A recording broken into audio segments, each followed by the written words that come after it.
Welcome back to Bell Rock. If you'll follow me.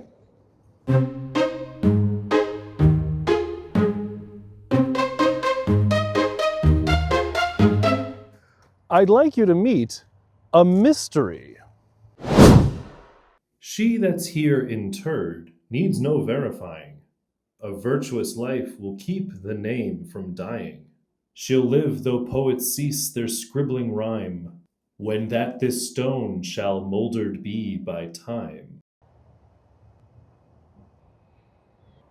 Okay.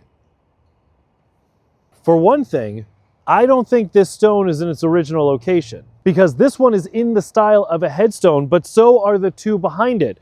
If this is a headstone, because it's in the style of a headstone, it backs up directly to another headstone, as if there are two bodies here. This headstone over here is for Abigail Sargent, a 7-year-old who died in the summer of 1738, which was the height of the diphtheria epidemic here in Malden. This stone is for Mary Sargent, a woman in her late 30s who died 20 years before that. So we don't know the identity of this headstone, but maybe the headstone can give us clues and we can put together a profile. And if you have ideas, put them in the comments.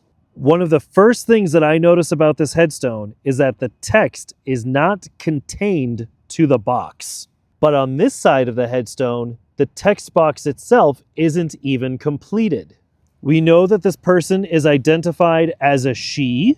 She's also identified as being someone who had a virtuous life. So what that tells me is that this person is probably not a child, someone who lived a life, who had a name, who wasn't automatically innocent the way a child was. So that tells me that this was an adult.